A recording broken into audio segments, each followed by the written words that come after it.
कांग्रेस की भारत जोड़ो यात्रा इस वक्त उत्तर प्रदेश में है। इस पर अगर बात करें तो तमाम तरह जो विपक्षी दल के नेता हैं उन्होंने राहुल गांधी को खत लिख करके शुभकामनाएं प्रेषित की है। हमारे साथ बातचीत के लिए मौजूद हैं कन्नौज से बीजेपी सांसद सुब्रत पाठक जी। सर, अगर बात करें तो आज बागपत से भी यात्रा गुजरी और रालोद के तमाम सारे कार्यकर्ताओं ने स्वागत भी किया है। विपक्ष का कोई नेता शामिल नहीं हुआ है, लेकिन शुभकामनाएं सभी ने दी है। नहीं, देखो, अब जिसको लेकर राहुल जी निकले थे तो कुल मिलाकर उनका कोई भारत जोड़ना तो एक नाम था, बाकी काम तो उनका विपक्ष को जोड़ना था। वो जिस प्रकार से कांग्रेस पूरे देश में कांग्रेस का जनाधार एक तरीके से निम्न स्तर पर पहुंच गया है और कांग्रेस अपने दम पर चुनाव नहीं लड़ सकती भाजपा के खिलाफ, इस बात को कांग्रेस भी समझती है। और जिस प्रकार से पिछले 2019 के लोकसभा के चुनाव में जो राहुल गांधी ब्रांड था वो फेल हो गया था बुरी तरीके से, तो उस ब्रांड को दोबारा से एक बार बनाने के लिए, उसको दोबारा से चढ़ाने के लिए तो इनको दूसरे दलों की आवश्यकता है। ये क्षेत्रीय दलों के साथ में गठबंधन करना चाहते हैं और उसको लेकर ये एक तरीके से अपना शो करके उनको दिखाने के लिए कि हमारे पास भी है तो हमारे साथ जुड़ जाओ, तो ये आए हुए हैं। उत्तर प्रदेश में इन्होंने सबको चिट्ठी लिखी, लेकिन सबने इनको शुभकामनाएं तो दी, लेकिन इनके साथ कोई सड़क पे आने को तैयार नहीं हुआ। रालोद इनके साथ में आई है तो कुछ सफलता मिली है इनको आंशिक, और बाकी इनकी तो कोशिश यही रहेगी कि ये सपा बसपा भी इनके साथ में आए। अगर आती तो हो सकता है कि उत्तर प्रदेश के भीतर भी आते, लेकिन अब उन लोगों ने इनका साथ नहीं दिया, रालोद ने दिया, तो कुछ 2-3 जिले जहां रालोद का थोड़ा बहुत असर है वहां होते हुए निकल जाएंगे। सर, अगर बात करें तो विपक्षी एकता की बात चले 2024 से पहले, अगर उत्तर प्रदेश के अंदर तमाम सारे दल एक होते हैं तो क्या बीजेपी को कुछ नुकसान होगा? अच्छा, आपने देख ही लिया, पिछली बार 2019 में जब सपा बसपा का जो गठबंधन हुआ था तो क्या हुआ, उस कहा जाता था ये सपा बसपा रालोद ये इतना बड़ा गठबंधन है कि ये तो अपराजय है, तो कुल मिलाकर इसको कोई हरा ही नहीं सकता। और फिर जब आपने देखा कि जब चुनाव आया तो चुनाव में किस प्रकार से एक बड़े अंतर के साथ में भारतीय जनता पार्टी ने उस महागठबंधन को हरा दिया।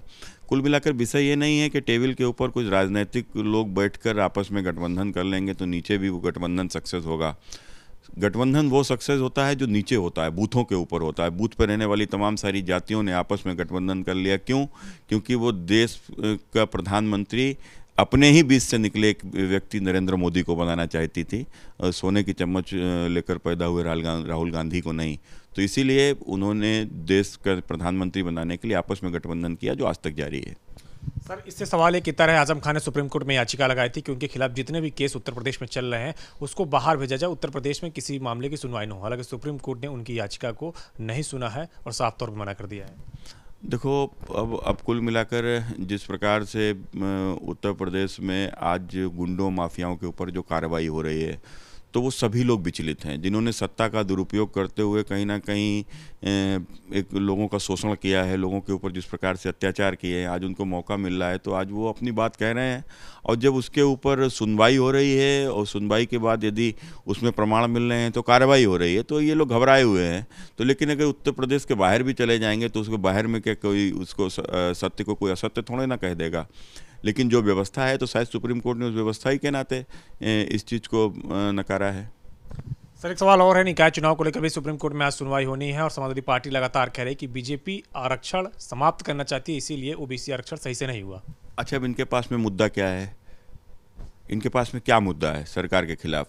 तो कुल मिलाकर जिसमें इन्होंने स्वयं ही इनके ही लोग हैं जिन्होंने उसमें जो अपने मनोज पांडे वहाँ के इनके विधायक हैं रायबरेली के, तो उन्होंने ही उनके परिवार से ही ये रिट दायर की गई। और जो रिट इसके खिलाफ जो दायर की गई उसमें हाईकोर्ट का जो फैसला आया तो इनके ही कारण से आया।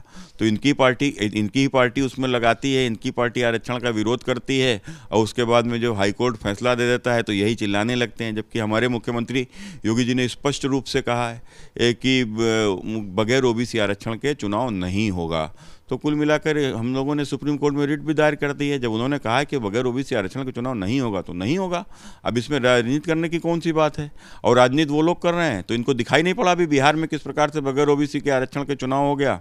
इनको दिखाई नहीं पड़ा कि अभी उड़ीसा में बगैर ओबीसी आरक्षण के चुनाव हो गया, तो उसके ऊपर एक बार भी नहीं बोले। तो कुल मिलाकर इनको राजनीति करनी है, जबकि ओबीसी के आरक्षण के सबसे बड़े दुश्मन यही रहे हैं। उत्तर प्रदेश में इनकी सरकार रहते उत्तर प्रदेश में एक जात के अलावा दूसरी किसी जात की नौकरी नहीं लगती थी, ये सबने देखा है। और जब चुनाव लड़ने की बारी आई तो परिवार के अलावा कोई दूसरा नहीं लड़ता था। और उसके बाद में जब आपने देखा कि मुख्यमंत्री अब राष्ट्रीय अध्यक्ष बनाने की बारी आई तो वंश के अलावा कोई दूसरा नहीं दिखता है।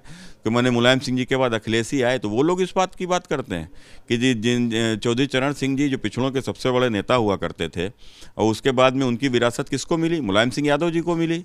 और मुलायम सिंह जी के बाद उनकी विरासत उनके बेटे ने अतिक्रमण कर ली। अब जबकि यहाँ के ऊपर कोई दूसरा कहार, कुम्हार, लुहार, नाई, तेली, तंबोली, चौरसिया, राजभर, तमाम सारी पिछड़ी जातियां आती हैं, कोई भी एक नेता बनता, लेकिन उसके अधिकारों के ऊपर अतिक्रमण करके अखिलेश जी बैठ गए। तो जिन्होंने खुद ही पिछड़ों के अधिकारों पर अतिक्रमण किया है, वह इस प्रकार का यदि आरोप लगाते हैं तो सिवाय हास्यास्पद कुछ नहीं है। सर, एक आखिरी सवाल है। बिकरू कांड हुआ था, उसमें अमर दुबे जिस तरीके से आरोपी थे, उनका एनकाउंटर हुआ।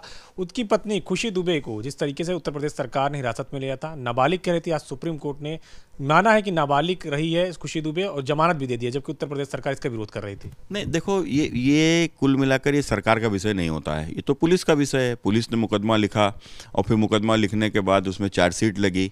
चार्जशीट लगने के बाद में मुकदमा कोर्ट में गया, तो कोर्ट ने उसमें क्या फैसला लिया तो कोर्ट तय करेगी कब छोड़ना है, नहीं छोड़ना है। और लोअर कोर्ट से हाई कोर्ट से सुप्रीम कोर्ट, तो ये तो व्यवस्था है।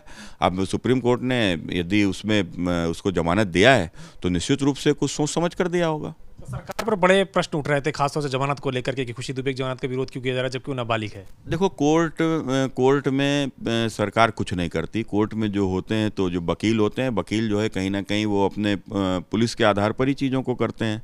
तो अगर वहाँ के ऊपर पुलिस ने अगर उसका विरोध किया होगा तो कोई कारण रहा होगा, तो इसमें तो ज़्यादा अच्छा आपको पुलिस के लोग और वकील लोग ही बता सकते हैं। लेकिन भारतीय जनता पार्टी को इससे कोई लेना देना नहीं। जो अपराधी थे उनको सज़ा मिली। शुक्रिया से बातचीत करने के लिए। ये थे कन्नौज से सांसद सुब्रत पाठक, जिनका कहना है कि समाजवादी पार्टी आरक्षण की सबसे बड़ी विरोधी है और इसीलिए लगातार वो विरोध कर रही है।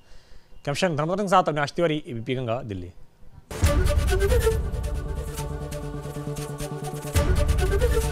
एबीपी गंगा, खबर आपकी, जुबान आपकी।